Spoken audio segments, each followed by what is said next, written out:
الأمور محدثاتها وكل محدثة بدعة وكل بدعة ضلالة وكل ضلالة في النار. أعوذ بالله السميع العليم من الشيطان الرجيم من همزه ونفخه ونفثه. بسم الله الرحمن الرحيم.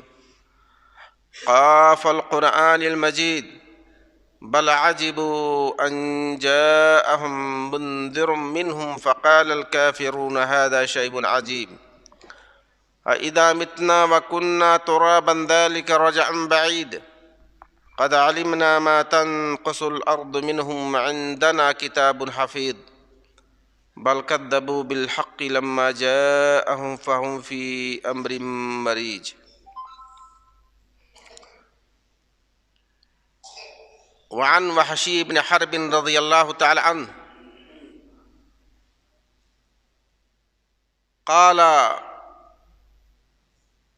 إن أصحاب رسول الله صلى الله عليه وسلم قالوا يا رسول الله إنا نأكل ولا نشبع قال لعلكم تفترقون قالوا نعم قال فاجتمعوا على طعامكم واذكروا اسم الله عليه يبارك لكم فيه.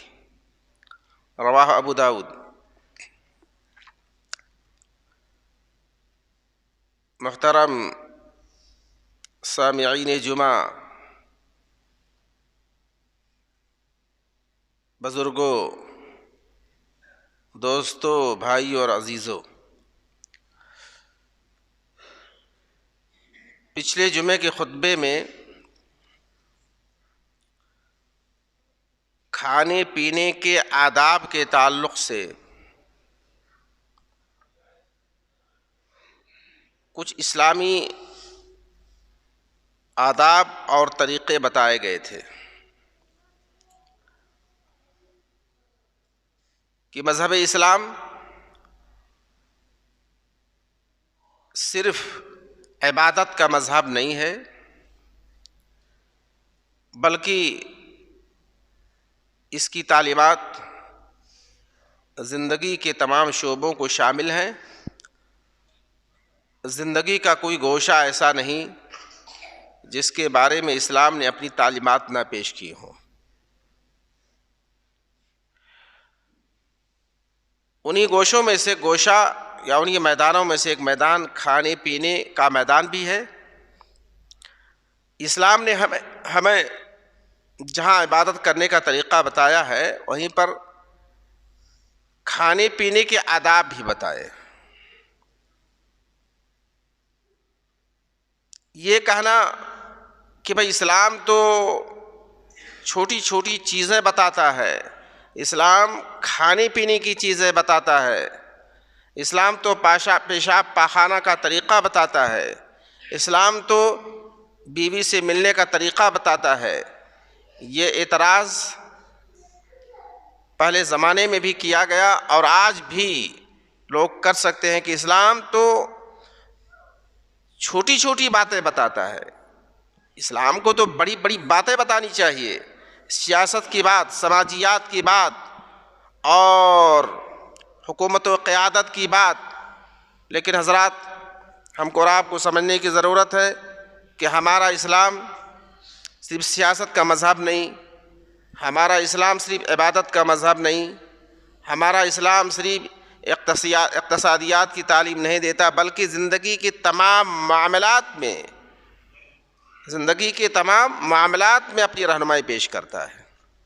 اسی سلسلے کے کڑی اسلامی یا کھانے پینے کے اسلامی آداب بھی ہیں۔ گزشتہ جمعہ کو کچھ باتیں آپ کے سامنے رکھی گئی تھیں۔ انہی آداب میں سے ایک ادب اور طریقہ جسے ہمیں اپنانا چاہیے، جو ہمارے کھانے پینے میں ہونا چاہیے، اجتماعی طور پہ کھانا کھانا ہے۔ اجتماعی طور پہ یعنی اکٹھے ہو کے کھانا کھانا ہے، اکٹھے ہو کے کھانا کھانا ہے۔ آج کے اس دور میں جب کہ گھر کے تمام افراد کی مشغولیات، ان کی مصروفیات الگ الگ ہیں، ان کے کاروبار کے میدان الگ الگ ہیں، اور انسان انتہائی طور پہ مشغول ہو چکا ہے۔ ایسے میں اس چیز کی اہمیت اور بڑھ جاتی ہے۔ ضرورت ہے کہ گھروں میں اجتماعی طور پہ اکٹھے ہو کے کھانا کھانے کو رواج دیا جائے، اکٹھے بیٹھ کے کھانا کھانے کو رواج دیا جائے۔ اللہ کے نبی کی حدیث جو میں نے پڑھی، اس میں اللہ کے نبی علیہ السلام، اس میں یہ ہے کہ اللہ کے نبی علیہ الصلوۃ والسلام کے پاس کچھ صحابہ گئے، انہوں نے کہا یا رسول اللہ انا ناکل ولا نشبع، اللہ کے نبی ہم کھانا تو کھاتے ہیں لیکن پیٹ نہیں بھرتا۔ انا ناکل ولا نشبع، اللہ کے نبی ہم کھانا تو کھاتے ہیں لیکن ہمارا پیٹ نہیں بھرتا۔ آپ نے بھانپ لیا، کہا لعلکم تفترقون، لعلکم تفترقون، شاید کہ تم لوگ الگ الگ کھانا کھاتے ہو، شاید کہ تم لوگ الگ الگ کھانا کھاتے ہو۔ یہ اسی کا نتیجہ ہے کہ کھانے کے باوجود بھی شکم سیر نہیں ہو پاتے ہو، پیٹ نہیں بھرتا ہے، وجہ یہ ہے کہ تم الگ الگ کھاتے ہو۔ قالوا نعم یا رسول اللہ، صحابہ نے کہا جی اللہ کے رسول، ہم لوگ الگ الگ کھاتے ہیں، ہم لوگ الگ الگ کھاتے ہیں۔ اس کے بعد اللہ کے نبی نے ان کو تعلیم دی، نصیحت فرمائی، کہا اجتمعوا علی طعامکم، کھانے پر اکٹھے بیٹھ کھانا اکٹھے بیٹھ کے کھاؤ، کھانا اکٹھے بیٹھ کے کھاؤ۔ واذکر اسم اللہ علیہ، اور اللہ کا نام لے کر کھاؤ۔ یبارک لکم فیہ، اس سے تمہارے اس کھانے میں برکت ہوگی اور تم شکم سیر ہو جاؤ گے، تمہارا پیٹ بھر جایا کرے گا۔ اس حدیث سے ہمیں معلوم ہوا کہ انفرادی طور پہ کھانا کھانا، الگ الگ بیٹھ کے کھانا کھانا، اپنے اپنے کمرے میں الگ الگ طور پہ کھانا کھانا، یہ اسلامی تعلیم کے خلاف ہے۔ ہونا ہی چاہیے کہ ہم اپنے گھروں میں، اگر اپنے مدرسے میں بیٹھ کے کئی لوگ ساتھ کھانا کھاتے ہیں، اساتذہ کرام ہمارے طلبہ ساتھ میں کھانا کھاتے ہیں، تو گھروں میں بھی اسی اصول کو اپنانا چاہیے، گھروں میں بھی اسی اصول کو اپنانا چاہیے۔ اگر آپ ہیں، آپ کی بیوی ہے، آپ کے بچے ہیں، بیٹے ہیں یا بیٹیاں ہیں، آپ ساتھ میں کھانا کھائیں۔ مشترکہ خاندانی نظام میں اور لوگ بھی ہوتے ہیں، چاچا ہوتا ہے، بھتیجا ہوتا ہے، دادا ہوتا ہے، اس سارے کے سارے ایک میز پہ کھانا کھائیں۔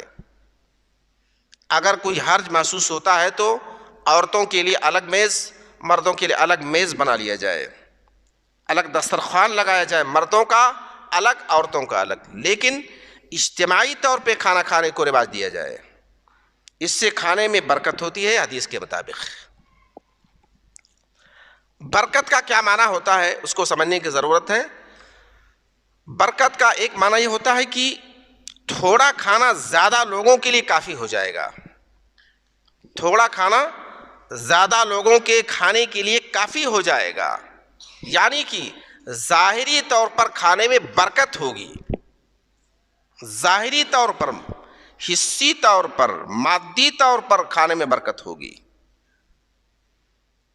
اور حدیث میں اس کی وضاحت کی گئی، طعام الواحد اور طعام الرجل یکفی للرجلین، ایک آدمی کا کھانا دو کے لیے کافی ہوگا، وہ طعام الرجلین یکفی لاربع، اور دو کا کھانا چار کے لیے کافی ہوگا، وہ طعام اربعین یکفی لثمانیہ، اور چار کا کھانا 8 کے لیے کھانا کافی ہوگا۔ یعنی کہ حصی اعتبار سے، ظاہری اعتبار سے اس کھانے میں اللہ برکت دے دے گا۔ دو کا کھانا، ایک کا کھانا 2 کے لیے، 2 کا کھانا 4 کے لیے، اور 4 کا کھانا 8 کے لیے کافی ہوگا۔ یہ کب ہوگا؟ جب اجتماعی طور پہ کھایا جائے، بیٹھ کے ایک ساتھ کھایا جائے۔ یہ برکت ہے اجتماعی کھانا کھانے کی۔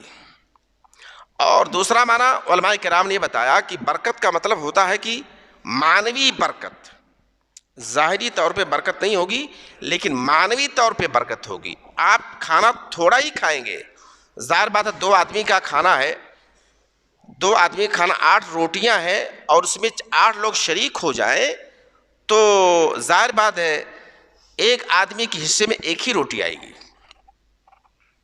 یہ نہیں کہ 8 کے بجائے 16 روٹیاں ہو جائیں گی، ایسا نہیں ہے. تو پھر برکت کا معنی کیا ہوا؟ علماء نے بتایا کہ معنوی طور پہ اس میں برکت ہوگی، یعنی کہ آپ ایک روٹی کھاتے ہوئے بھی شکم سیری محسوس کریں گے، شکم سیری محسوس کریں گے. وہ انرجی اور غذائی طاقت جو آپ کو 2 روٹی کھانے میں ملے گی، وہی طاقت اللہ رب العالمین کی برکت سے آپ کو 1 روٹی کھانے میں ملے گی. وہ غذائی طاقت جو اللہ نے خوراک میں رکھی ہے، وہ غذائی طاقت آپ کو جہاں 2 روٹی کھانے میں ملنے والی تھی، 1 روٹی کھانے میں بھی آپ کو، آپ کے جسم کو وہی غذائی طاقت ملے گی، وہی توانائی ملے گی. یعنی کہ معنوی اعتبار سے اللہ تعالیٰ اس میں برکت رکھے گا، معنوی طور سے اس میں برکت ہوگی. تو ظاہری اعتبار سے یا معنوی اعتبار سے، دونوں اعتبار سے اس میں برکت ہوگی. ظاہری کو مانے تب بھی اور باطنی کو، معنوی کو مانے تب بھی. یہ ایک ساتھ کھانا کھانے کے فوائد ہیں. اور دوسرا فائدہ اجتماعی کھانا کھانے کا، ایک ساتھ اکٹھے کھانا کھانے کا، یہ ہے کہ اس سے قلبی مسرت حاصل ہوتی ہے، روحانی سکون ملتا ہے. آپ ایک میز پہ بیٹھیں، آپ کے بچے آپ کے سامنے ہوں، آپ کی بیوی آپ کے بغل میں ہو اور آپ کا بوڑھا باپ آپ کے ساتھ ہو، ایک سکون ملتا ہے انسان کو، دلی مسرت ہوتی ہے انسان کو، دلی سکون ملے گا انسان کو. یہ اس کا فائدہ ہے.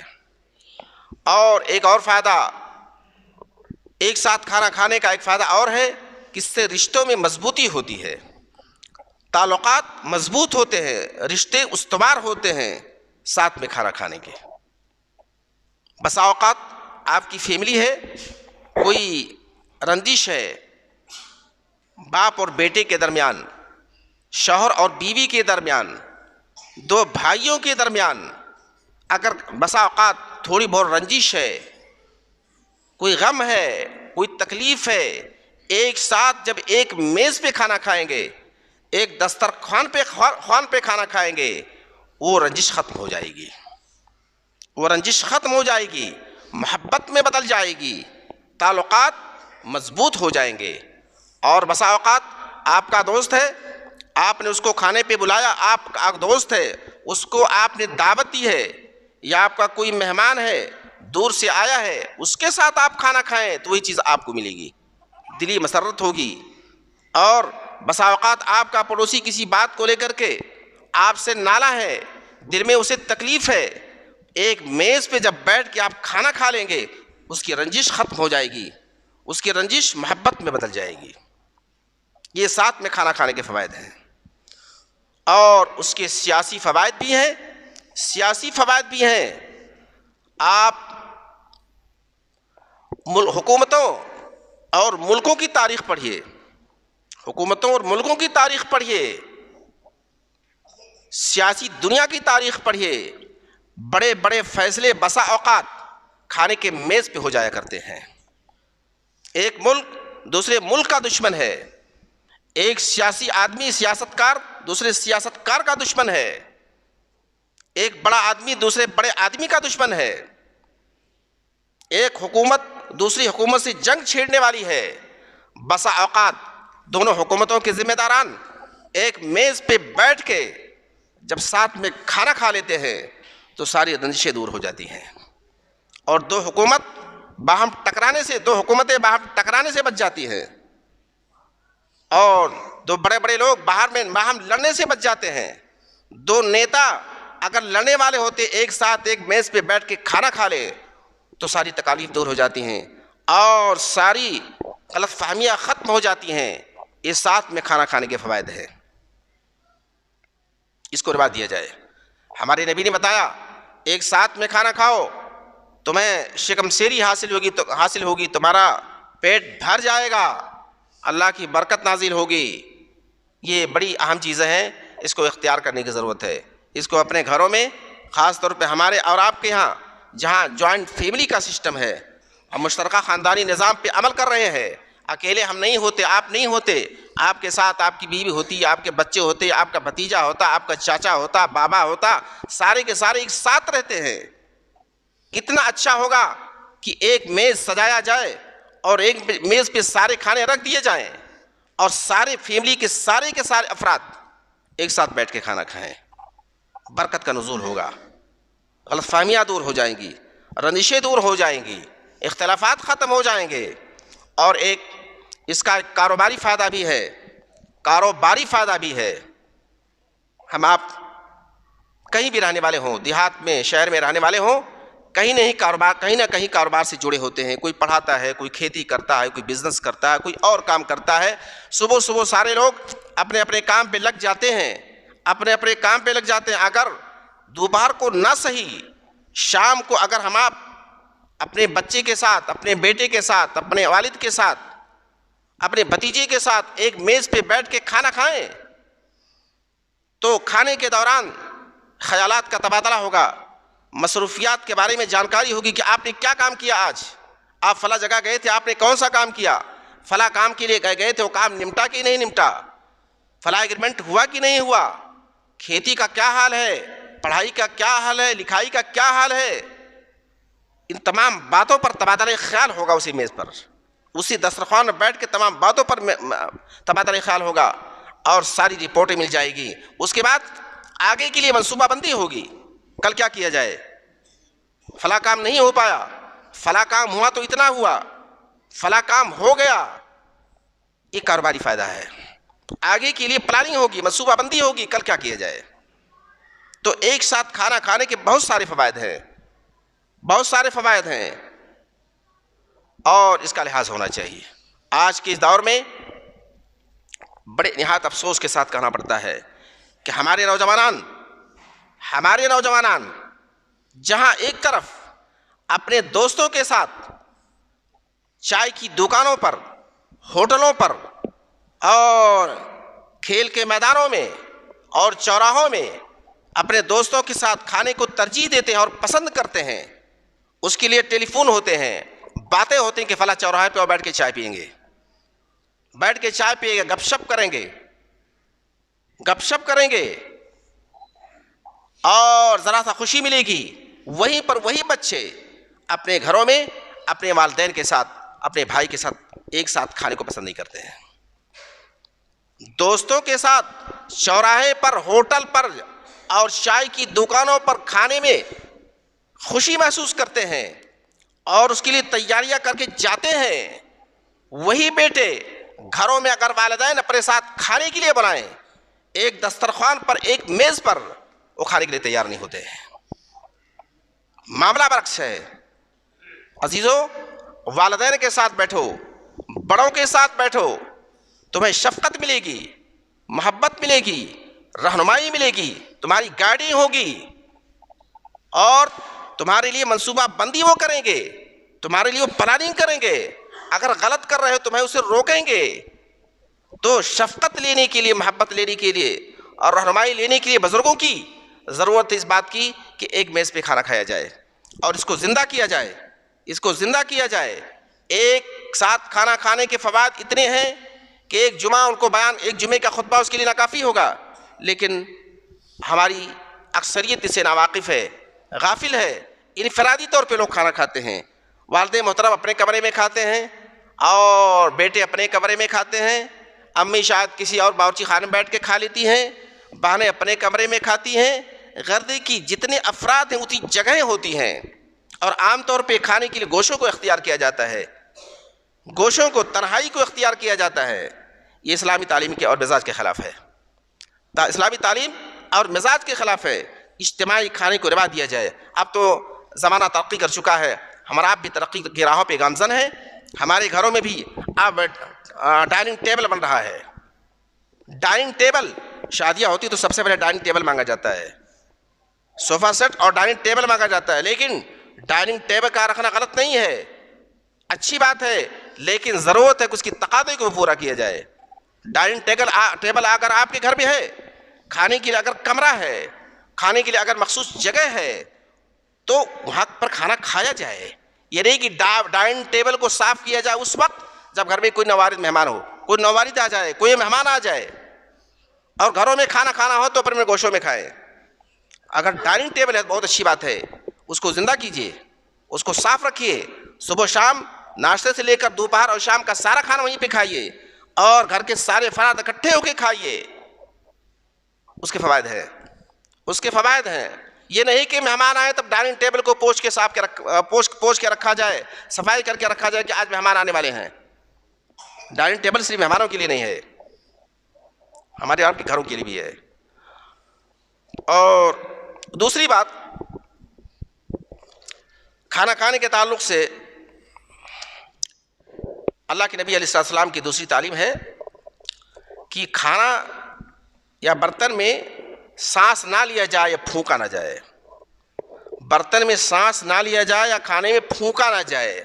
اللہ کے نبی کی حدیث ہے حضرت ابو سعید خدری کی، نہا رسول اللہ صلی اللہ علیہ وسلم ان یتنفس فی الاناء او ينفق فیہ.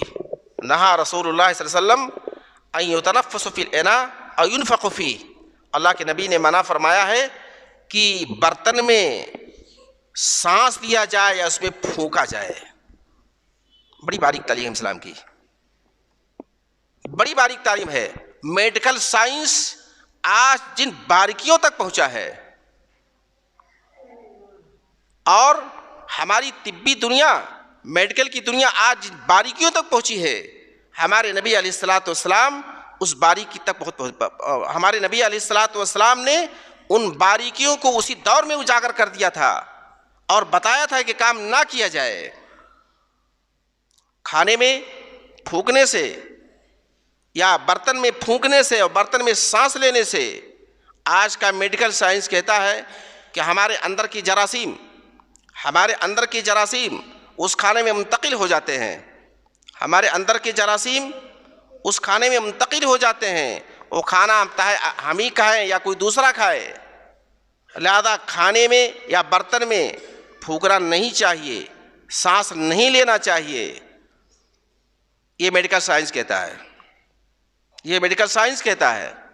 ہمارے اندر کی جو بیماریاں ہوتی ہیں، بسا اوقات ہماری سانسوں کے ذریعہ اس کے جراثیم ہمارے برتنوں میں منتقل ہو جاتے ہیں، اور پھر وہی اگر دوسرا استعمال کرتا ہے تو بیماری اس کو لگ جاتی ہے، وہ بیماری اس کو لگ جاتی ہے. یا کہ ہم سانس لیتے ہیں تو ہم کاربن ڈائی آکسائڈ پھینکتے ہیں، اپنے منہ سے کاربن ڈائی آکسائڈ پھینکتے ہیں، وہ چیز ہمارے لیے نقصان دہ ہوتی ہے. وہی کھانا، وہی چائے، وہی پانی جس میں ہم سانس لے لیتے ہیں، سانس چھوڑتے ہیں یا پھونکتے ہیں، وہ چیز ہمارے لیے مفید ہونے کے بجائے نقصان دہ ہو جاتی ہے. لہذا نبی علیہ الصلوۃ والسلام کی تعلیم ہے کہ کھانے میں نہ پھونکا جائے اور کھانے میں سانس نہ لیا جائے. سوال پیدا ہوتا ہے کہ بسا اوقات کھانا گرم ہوتا ہے اور ہمیں جلدی ہوتی ہے کہیں جانے کی، ٹرین پکڑنے کی، ڈیوٹی پکڑنے کی جلدی ہوتی ہے، تو ایسے میں کیا کیا جائے؟ علماء نے اس کا طریقہ یہ بتایا کہ کھانے کو پھیلا دیا جائے، کھانے کو 2 برتنوں میں رکھ دیا جائے. آپ کو چائے پینی ہے، بڑی جلدی ہے، چائے میں آپ پھونکیں گے تو چائے ٹھنڈی ہو جائے گی، لیکن نہ پھونک کر کے آپ کی کیسے ممکن ہوگا کہ آپ گرم چائے کو پی لیں اور ٹرین بھی پکڑ لیں، جانے والے کا ساتھ بھی لے لیں؟ اس کا طریقہ یہ بتایا گیا کہ کسی کھلے برتن میں اس کو اڈیل دیا جائے. کھلے برتن میں آپ پلیٹ میں اس کو اڈیل لیں، پیالی سے آپ پلیٹ میں اڈیل لیں، کسی بڑے برتن میں اڈیل لیں، لیکن پھونکے نہیں. کتنی بھی جلدی ہو آپ اس میں پھونکے نہیں. کھانا گرم ہے، آپ کو جلدی ہے کھانے کی، کوئی کام اور کاج اور ضرورت ہے جلد جانے کی، تو ایسے میں طریقہ یہ بتایا گیا کہ آپ اس کو بڑے برتن میں، بڑی تھالی میں، بڑی پلیٹ میں اس کو اڈیل لیں تاکہ وہ جلدی سے ٹھنڈا ہو جائے، لیکن پھونکے نہیں۔ اس کے نقصانات، اس سے جہاں شریعت میں منع کیا گیا وہیں پر میڈیکل سائنس بھی اس کے نقصانات کو بتاتا ہے۔ یہ نقصان دہ ہے انسانی صحت کے لیے، اور انسانی صحت کا راز اس میں ہے کہ اسلام کے جو کھانے کے آداب ہیں ان کھانے کے آداب پر عمل کیا جائے۔ اور ایک بات اور بتائی کہ حدیث کے اندر کہ کھانا پینا یا کھانا کھڑے ہو کر نہ کھایا پیا جائے، کھانا یا پینا کھڑے ہو کر نہ کھایا پیا جائے۔ اللہ کے نبی کی حدیث ہے، حضرت انس بیان فرماتے ان النبی صلی اللہ علیہ وسلم نہا عن الشرب قائما، ان النبی صلی اللہ علیہ وسلم نہا عن الشرب قائما، اللہ کے نبی نے کھڑے ہو کر پینے سے منع فرمایا ہے، کھڑے ہو کر پینے سے منع فرمایا ہے۔ لہٰذا ہمیں اس سے بھی پرہیز کرنا چاہیے۔ آج کل ہم لوگ چوراہوں پہ جاتے ہیں، چائے کی دکانوں پہ جاتے ہیں، یا راستے میں کہیں پانی پینا ہوتا ہے، منرل واٹر کی شیشی لیتے ہیں، بوتل لیتے ہیں، اور بلا جھجک کھڑے ہو کر پینا شروع کر دیتے ہیں، بلا جھجک کھڑے ہو کر پینا شروع کر دیتے ہیں۔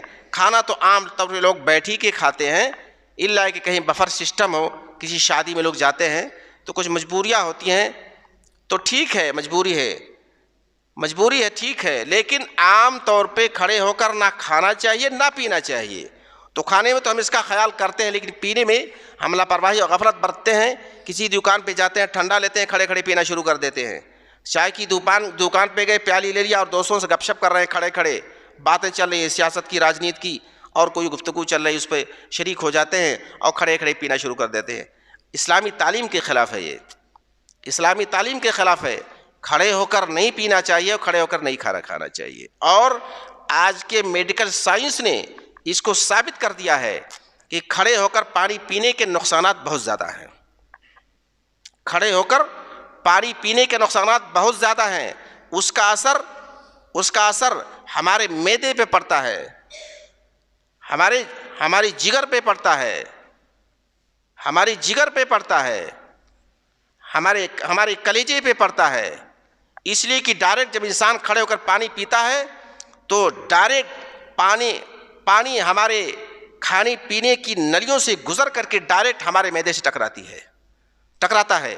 وہ پانی ہمارے کھانے پینے کی نلیوں سے گزر کر کے ڈائریکٹ ہمارے معدے سے ٹکراتا ہے، اور معدے سے ٹکرانے کے بعد بڑی تیزی کے ساتھ تمام اطراف میں پھیل جاتا ہے۔ جبکہ پانی کو دھیرے دھیرے جانا چاہیے، پانی کو آہستہ آہستہ ہمارے معدے میں جانا چاہیے، اور وہاں سے جو پانی کے راستے ہیں دیگر، کہاں کہاں پانی کو جانا ہے، آہستہ آہستہ جانا چاہیے۔ اب جس چیز کو آہستہ جانا چاہیے، اگر ہم کھڑے ہو کے پیتے ہیں تو تیزی سے جاتی ہے، اس سے تمام ہمارے اعضاء متاثر ہوتے ہیں، پیٹ کے تمام اعضاء متاثر ہوتے ہیں، یہ تو بھی نقصان ہے۔ لہذا کھانے پینے سے پرہیز کرنا چاہیے، اسلامی آداب کو اپنانا چاہیے۔ اسلام نے چھوٹی چھوٹی باتیں ہمیں بتائی ہیں، تاکہ ہماری زندگی پوری کی پوری اسلامی انداز میں گزر سکے۔ اللہ کے نبی علیہ السلام کے زمانے کی بات ہے، حضرت سلمان فارسی سے ایک یہودی نے بڑے طنزیہ انداز میں کہا تھا، تانا دیتے ہوئے کہا تھا، ارے تمہارا نبی محمد جو ہے یہ تو چھوٹی چھوٹی باتیں بتاتا ہے، یہ تو بہانہ پیشاب کا طریقہ بتاتا ہے، یہ تو نبی کے معیار سے گری ہوئی باتیں ہیں، نبی کو تو اونچی اونچی باتیں بتانی چاہیے، یہ تو حتی الخرا، حدیث کے الفاظ حتی الخرا۔ تو حضرت سلمان فارسی رضی اللہ تعالیٰ عنہ نے بڑے فخر کے ساتھ کہا تھا کہ جی ہاں، ہمارا نبی ہمیں پیشاب پخانے کا طریقہ بھی بتاتا ہے، ہمارا نبی ہمیں پیشاب پخانے کا طریقہ بھی بتاتا ہے۔ اسلام تمام زندگی کے لیے ہے، اسلام زندگی کے تمام گوشوں کے لیے، شعبوں کے لیے ہے۔ زندگی کا کوئی شعبہ، کوئی گوشہ ایسا نہیں جو تشنا رہا ہو اور اسلام نے اپنی تعلیمات اس سلسلے میں نہ پیش کی ہوں۔ تو یہ ہمارے دین کی خوبی ہے، ہمارے اسلام کی خوبی ہے کہ اس نے ہم کو آزاد نہیں چھوڑا ہے۔ کھانے پینے کے آداب، پیشاب پخانے کے آداب، حتیٰ کہ بیوی سے ملنے کے آداب بھی اسلام نے بتائے ہیں۔ تو اس کو فخر کے ساتھ اس پر عمل کیا جائے۔ اس کو روایت دیا جائے، اس کو بتایا جائے اور اپنی عملی زندگی میں اس کو نافذ کیا جائے۔ اس کے جہاں سماجی فائدے ہیں، دینی فائدے ہیں، اخروی فائدے ہیں، سیاسی فائدے ہیں، وہیں پر ہماری صحت کے بھی فوائد اس سے جڑے ہوئے ہیں، لہذا اس سے اعتراض نہیں کرنا چاہیے اور اضطراب نہیں کرنا چاہیے، اس پر عمل کرنا چاہیے۔ رب العالمین سے دعا رب العالمین ہم کو اور آپ کو اس بات کی توفیق دے کہ ہم اپنی عملی زندگی میں اسلام کی تمام تر تعلیمات کو نافذ کرنے اور لاگو کرنے کے لیے سوچیں اور اس کو لاگو کر سکیں، اس پر عمل کر سکیں۔ اللہ رب العالمین ہم کو اور آپ کو، ہمارے اور آپ کے اندر ایمان پیدا کرے، اخلاص پیدا کرے۔ وما علینا الا البلاغ۔ بارک اللہ لنا ولکم فی القرآن العظیم ونفعنی وإیاکم بالآیات والذکر الحکیم۔